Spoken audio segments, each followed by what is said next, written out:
Hello friends, welcome back to our channel. இந்த வீடியோல நம்ம பார்க்கக்கூடிய இன்ஃபர்மேஷன் என்னன்னு பார்த்தீங்கன்னா, நம்ம ஆன்லைன்ல ஓபிசி சர்டிஃபிகேட் அப்ளை பண்ணும்போது, நம்மளுக்கு வந்து நம்ம கேன் நம்பர் குடுத்துட்டு, நம்ம அப்ளிகேஷன் ப்ரொசீட் குடுக்கும்போது, service already applied with same CAN நம்பர்ன்னு சொல்லிட்டு இந்த மாரி எரர் காட்டும். இந்த மாரி எரர் வந்துச்சுன்னா, அந்த எரர எப்படி சரி பண்ணணும்? என்ன ரீசன்க்காக இந்த மாரி எரர் வருது? அத நம்ம எப்படி ப்ராப்பரா சரி பண்ணிட்டு, நம்ம சர்டிஃபிகேட் அப்ளை பண்ணன்ற விஷயத்த இந்த வீடியோல நம்ம சொல்ல போறோம். இந்த வீடியோவ நீங்க ஸ்கிப் பண்ணாம பாருங்க. ஏன்னா, இந்த எரர் பார்த்தீங்கன்னா 2 விஷயத்துக்காக வரும். நான் 2 விஷயத்தையும் நீங்க எப்படி சரி பண்ணணும்னு சொல்லிட்டு நான் உங்களுக்கு கிளியரா சொல்லிடுறேன். நீங்க வீடியோவ ஸ்கிப் பண்ணாம பார்த்தா தான் உங்களுக்கு கிளியரா புரியும். இந்த எரர நம்ம ரிமூவ் பண்ணிட்டு, நம்ம சர்டிஃபிகேட் எப்படி அப்ளை பண்ணணுன்ற விஷயமும் சொல்லப் போறோம். வீடியோ ஸ்கிப் பண்ணாம பாருங்க.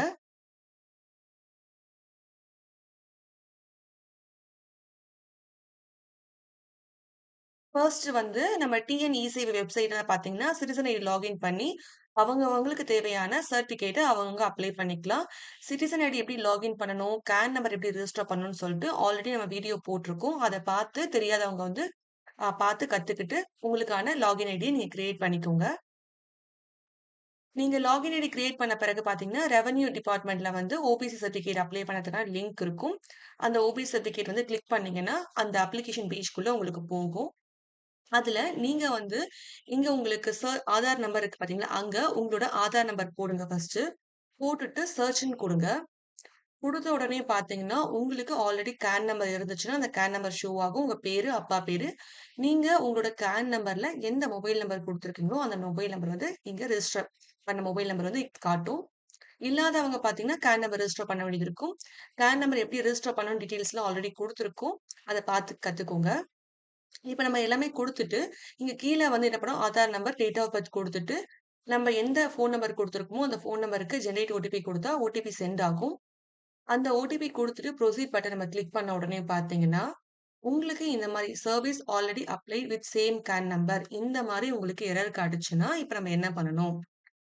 நீங்க உங்களுக்கு பார்த்தீங்கன்னா, உள்ள ப்ரொசீட் குடுத்தா நீங்க எத்தன முறை ப்ரொசீட் குடுத்தாலும் போகாது. அதே மாரி கேன் நம்பர டீட்டெயில்ஸ்ல எடிட் பண்ணாலும் சரி பார்த்தீங்கன்னா, எடிட் பண்ணிட்டு சேவ் பண்ணாலும் பார்த்தீங்கன்னா, உங்களுக்கு அப்ளிகேஷன்க்குள்ள போகாது. இந்த மாரி ஏன் உங்களுக்கு வருதுன்னா, ஒரு கேன் நம்பர்ல பார்த்தீங்கன்னா, ஒரு சர்டிஃபிகேட் தான் அப்ளை பண்ண முடியும். இப்போ ஒரு கேன் நம்பர் ரெஜிஸ்டர் பண்ணீங்கன்னா, ஒரு கம்யூனிட்டி சர்டிஃபிகேட் தான் அப்ளை பண்ண முடியும். இன்கம் சர்டிஃபிகேட் வந்து ஒண்ணு தான் அப்ளை பண்ண முடியும். அதே மாரி ஓபிசி சர்டிஃபிகேட் பார்த்தீங்கன்னா, ஒண்ணு தான் அப்ளை பண்ண முடியும். இந்த ஓபிசி சர்டிஃபிகேட் பார்த்தீங்கன்னா, எப்ப எப்ப பார்த்தாலும் நீங்க எப்ப அப்ளை பண்ணாலும், இப்ப உங்களுக்கு நீங்க அக்டோபர் அப்ளை பண்ணீங்கன்னா, இந்த வருஷம் அடுத்த வருஷம் மார்ச் 31 வரைக்கும் தான் பார்த்தீங்கன்னா, உங்களுக்கு ஓபிசி சர்டிஃபிகேட் வேலிடிட்டி இருக்கும். நீங்க ஒரு வேள ஓபிசி சர்டிஃபிகேட் வந்து போன மாசம் நான் அப்ளை பண்ணேன். அந்த ஓபிசி சர்டிஃபிகேட் எனக்கு தொலைஞ்சு போயிடுச்சுன்னு சொல்லிட்டு, திரும்ப 1 மாசம் கழிச்சு அப்ளை பண்ணீங்கன்னா, உங்களுக்கு வந்து திரும்ப உங்களால அதே கேன் நம்பர்ல உங்களுக்கு அப்ளை பண்ண முடியாது. First reason. ஏன்னா வந்து அந்த ஓபிசி சர்டிஃபிகேட் வந்து வேலிடேட் முடிஞ்ச பிறகு தான், நீங்க திரும்ப அதே கேன் நம்பர்ல சர்டிஃபிகேட் வந்து அப்ளை பண்ண முடியும். அந்த ஓபிசி சர்டிஃபிகேட்க்கு வேலிடிட்டி இருக்கிற வரைக்கும், உங்களால திரும்ப வந்து அதே கேன் நம்பர் வச்சு வேற ஒரு ஓபிசி சர்டிஃபிகேட் வாங்க முடியாது. ஃபர்ஸ்ட். ஓபிசி சர்டிஃபிகேட்டோட வேலிடிட்டி முடிஞ்சிருக்கான்னு சொல்லிட்டு பாருங்க. வேலிடிட்டி முடிஞ்சிருச்சுன்னா, உங்களுக்கு ப்ரொசீட் குடுத்தா உங்களுக்கு ஆட்டோமேட்டிக்கா உள்ள போகும். சரிங்களா? அப்படி வேலிடிட்டி முடியலன்னா, வேலிடிட்டி முடிஞ்ச பிறகு தான் 2வது அதாவது அடுத்த உங்களுக்கு வந்து திரும்பவும் நீங்க சர்டிஃபிகேட் வந்து அப்ளை பண்ண முடியும். ஃபர்ஸ்ட் ரீசன் இதுதான். 2வது வந்து பார்த்தீங்கன்னா, சில பேர் வந்து சர்டிஃபிகேட் அப்ளை பண்ணணும்னு சொல்லிட்டு ப்ரௌசிங் சென்டர்ல இல்ல இ-சேவை மையத்துல போயிட்டு குடுக்குறாங்க. எனக்கு சர்டிஃபிகேட் அப்ளை பண்ணி குடுங்கன்னு சொல்லிட்டு. அவங்க கிட்ட குடுக்குறாங்க. அவங்க அப்ளை பண்ணி தராம டிலே பண்றாங்கன்னு சொல்லிட்டு, நம்பளோட சர்டிஃபிகேட் நம்மளே ஆன்லைன்ல பார்த்து அப்ளை பண்ணிக்கலாம்னு சொல்லிட்டு அப்ளை பண்ணும்போது இந்த மாரி எரர் காட்டுதுன்னா, நீங்க எங்க குடுத்தீங்களோ, இப்ப வந்து நீங்க குடுத்துருக்கீங்க. ஒரு 1 வீக் கழிச்சு நீங்களே அவங்க அப்ளை பண்ணி தரல. நம்மளே அப்ளை பண்ணிக்கலாம்னு சொல்லிட்டு பார்க்கும்போது, இந்த மாரி எரர் காட்டுச்சுன்னா, நீங்க யார்கிட்ட குடுத்தீங்களோ, அவங்க என்ன பண்ணியிருப்பாங்க, உங்களோட அப்ளிகேஷன வந்து ஜஸ்ட் வந்து ஒரு சேவ் மட்டும் பண்ணி வச்சிருப்பாங்க. அது எப்படி கண்டுபிடிக்கணும்னா, அவங்களோட லாகின் பேஜ்ல சேவ்டு அப்ளிகேஷன்ல இருக்கும். நீங்க வந்து ஒண்ணு நீங்களே வந்து ஏதாச்சும் ஒரு ஃபோன் நம்பர்ல லாகின் பண்ணீங்கன்னா, எந்த லாகின் ஐடில பண்ணியிருக்கீங்கன்னு சொல்லிட்டு லாகின் இப்ப வந்து நீங்களே வந்து ஜஸ்ட் யார்கிட்டயாச்சும் நீங்க குடுத்துருந்தீங்கன்னா, அவங்க ப்ரௌசிங் சென்டர் போயிட்டு இந்த மாரி எனக்கு எரர் காட்டுது. உங்களோட லாகின் ஐடில சேவ் ஆயிருக்கான்னு சொல்லிட்டு பார்க்க சொல்லுங்க. பார்த்தீங்கன்னா அது தெரியும். இல்லைன்னா நீங்களே கூட சில பேர் என்ன பண்றாங்கன்னா, ஃபோன்ல சும்மா வந்து என்ன பண்றாங்க, பண்ணி பார்க்கலாம்னு சொல்லி ட்ரை பண்றாங்க. அப்ளிகேஷன் மட்டும் சும்மா சேவ் பண்ணி வைக்கிறாங்க. ஒரு 1 மாசம் கழிச்சோ, ஒரு 1 வீக் கழிச்சோ, இல்ல 2 மாசம் கழிச்சு திரும்ப அப்ளை பண்ணும்போது, அவங்களுக்கு இந்த மாரி service already applied with same game number வரும். அந்த அப்ளிகேஷன அவங்க டெலீட் பண்ணணும். ஆல்ரெடி எந்த லாகின்ல வந்து உங்களுக்கு லாகின் ஆயிருக்குன்னு சொல்லிட்டு உங்களுக்கு சந்தேகம் இருக்கோ, அந்த லாகின் ஐடிய நீங்க வந்து திரும்ப ஓப்பன் பண்ணிக்கோங்க. ஓப்பன் பண்ணிட்டு, அதுல சேவ்டு அப்ளிகேஷன்ல பார்த்தீங்கன்னா, உங்களோட நேம் போட்டு ஓபிசி சர்டிஃபிகேட் வந்து ஆல்ரெடி ஜஸ்ட் ஒரு சேவ் மட்டும் ஆயிருக்கும்.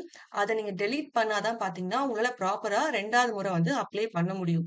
அத டெலீட் பண்ணதுக்கு நார்மலா இங்க ஐகான கிளிக் பண்ணீங்கனாலே உங்களுக்கு டெலீட்ன்னு சொல்லிட்டு ஆப்ஷன் வரும். அந்த ஆப்ஷன நீங்க டெலீட் பண்ணிடலாம். நீங்களே தெரியாம உங்க ஃபோன்ல ட்ரை பண்ணும்போது சேவ் பண்ணி வச்சிருக்கீங்களான்னு சொல்லிட்டு பாருங்க. ஏன்னா நெறைய பேர் வந்து ஆன்லைன்ல பார்த்துட்டு அவங்க ஃபோன்லயே ட்ரை பண்றாங்க. ட்ரை பண்ணி கரெக்ட்டா இருக்கான்னு செக் பண்றாங்க. சில பேர் சென்டர்ஸ் ப்ரௌசிங் சென்டர் இ-சேவை மையத்துல குடுக்குறாங்க. அவங்க பண்ணி குடுக்க மாட்றாங்கன்னு சொல்லிட்டு அவங்களே ஆன்லைன்ல ட்ரை பண்ணும்போது, இந்த மாரி எரர் காட்டுது. அதனால நீங்க இந்த மாரி ஏதாவது சென்டர்ஸ்ல குடுத்தீங்கன்னா, அந்த சென்டர்ஸ்க்கு போயிட்டு, எனக்கு ஆல்ரெடி சேவ் பண்ணி வச்சிருக்கீங்களா? உங்களோட சேவ்ட் அப்ளிகேஷன்ல என்னோட நேம் போட்டு சர்டிபிகேட் இருக்கான்னு சொல்லிட்டு பாருங்கன்னு சொல்லிட்டு, உங்க முன்னாடியே செக் பண்ண சொல்லுங்க. செக் பண்ணி ஏதாவது சர்டிபிகேட் இருந்துச்சுன்னா, அத டெலீட் பண்ணிட்டீங்கன்னா, திரும்ப நீங்க வந்து பார்த்தீங்கன்னா, அப்ளை பண்ணிக்கலாம். இது வந்து ஃபர்ஸ்ட் ரீசனு.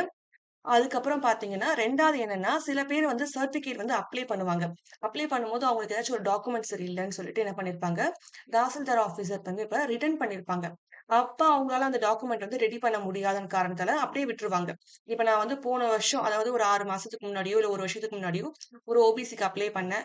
எனக்கு இன்கம் சர்டிஃபிகேட் கேட்டாங்க. நான் இன்கம் சர்டிஃபிகேட் அப்ப என்னால ரெடி பண்ண முடியல. சரி எனக்கு சர்டிஃபிகேட்டும் தேவைப்படல. அப்படியே நான் விட்டுட்டேன்னு சொல்லிட்டு, நெக்ஸ்ட் இயர் எனக்கு தேவைப்படும்போது நான் அப்ளை பண்ணும்போது அந்த ரிட்டர்ன் வந்துச்சு பார்த்தீங்களா? அந்த ரீசன்னால அந்த சர்டிஃபிகேட்ட வந்து உங்களால திரும்ப அப்ளை பண்ண முடியாது. ஏன்னா, அந்த கேன் நம்பர்ல நீங்க ஓபிசி அப்ளை பண்ணியிருக்கீங்க. அது ரிட்டர்ன்ல பெண்டிங்ல அப்படியே இருக்கு. அதனால திரும்ப உங்களால அப்ளை பண்ண முடியாது. நீங்க திரும்ப அந்த லாகின் ஐடிக்கு போயிட்டு ரிமார்க்ஸ்ல வந்து என்னோட அப்ளிகேஷன டெலீட் பண்ணி குடுத்துருங்க. நான் அப்ளிகேஷன வந்து தப்பா வந்து ரிஜிஸ்டர் பண்ணிட்டேன். என்கிட்ட இப்ப இன்கம் சர்டிஃபிகேட் இல்ல. திரும்ப தான் எடுக்க போறேன்னு சொல்லிட்டு தாசில்தாருக்கு வந்து ரிமார்க்ஸ்ல வந்து டைப் பண்ணுங்க. டைப் பண்ணிட்டு கீழ வந்து சப்மிட்ன்னு ஒரு ஆப்ஷன் இருக்கும். அந்த ஆப்ஷன் குடுத்தீங்கன்னா, தாசில்தார் வந்து 1 நாள் 2 நாள்ல உங்களுக்கு டெலீட் பண்ணி குடுத்துருவாங்க. டெலீட் பண்ண பிறகு தான் பார்த்தீங்கன்னா, உங்களால திரும்ப ஃப்ரெஷ்ஷா வந்து ஓபிசி சர்டிஃபிகேட் அப்ளை பண்ண முடியும். ஃபர்ஸ்ட்டு உங்களோட சர்டிஃபிகேட்டோட வேலிடிட்டி பாருங்க. வேலிடிட்டி கரெக்ட்டா இருக்கான்னு சொல்லிட்டு பாருங்க. 2வது ஏதாச்சும் ஒரு லாகின் ஐடில சேவ் ஆயிருக்கான்னு சொல்லிட்டு பாருங்க. இல்லைன்னா ஆல்ரெடி அப்ளை பண்ண சர்டிஃபிகேட் வந்து உங்களுக்கு ரிட்டர்ன் ஏதாச்சும் வந்திருக்கா? அத அப்படியே பெண்டிங் விட்டுருக்கீங்களான்னு சொல்லிட்டு யோசிச்சு பார்த்துட்டு, அத டெலீட் பண்ணிட்டு, நீங்க ப்ராப்பரா தான் அப்ளை பண்ண முடியும். இந்த 3 ரீசன் தான். இந்த 3 ரீசன்க்காக மட்டும் தான் பார்த்தீங்கன்னா, உங்களோட அப்ளிகேஷன் வந்து இந்த மாரி எரர் காட்டும். இந்த எந்த மிஸ்டேக்கும் இல்லன்னா, ஆட்டோமேட்டிக்கா நீங்க ப்ரொசீட் குடுத்தீங்கன்னா, உங்களோட அப்ளிகேஷன் வந்து ஓபிசி சர்டிஃபிகேட் அப்ளை பண்ணதுக்கான லாகின் பேஜ்க்குள்ள போயிடும். இப்ப இத நம்ம கிளியரா ப்ராப்பரா பண்ண பிறகு நீங்க திரும்ப ஃபர்ஸ்ட்ல இருந்து ஓபிசி சர்டிஃபிகேட் அப்ளை பண்ணதுக்கான ஐகான கிளிக் பண்ணிட்டு, ஆதார் நம்பர் குடுத்து, ஓடிபிலாம் சென்ட் பண்ணி ப்ரொசீட் குடுத்தீங்கன்னா, ஓபிசி சர்டிஃபிகேட் அப்ளை பண்ணதுக்கான அதாவது உங்களோட அப்ளிகேஷன் பேஜ்க்குள்ள வந்து மூவ் ஆகும். அதுல உங்க டீட்டெயில்ஸ் எல்லாமே கரெக்ட்டா இருக்கான்னு சொல்லி செக் பண்ணிக்கோங்க. அப்பா பேரு, உங்க பேரு, வீட்டு அட்ரஸ் எல்லாமே கரெக்ட்டா இருக்கான்னு பார்த்துக்கோங்க. அடுத்தது நீங்க என்ன காஸ்ட் வருவீங்க? இப்ப நீங்க படிச்சுட்டு இருக்கீங்களா? வேலை பார்க்குறீங்களா? டீட்டெயில்ஸ் குடுங்க. உங்க அப்பா என்ன வொர்க் பண்ணிட்டு இருக்காங்க? அவருக்கு மந்த்லி எவ்வளோ இன்கம் வருது? அம்மா என்ன பண்றாங்க? ஹவுஸ் ஒய்ஃபா இருக்காங்களா?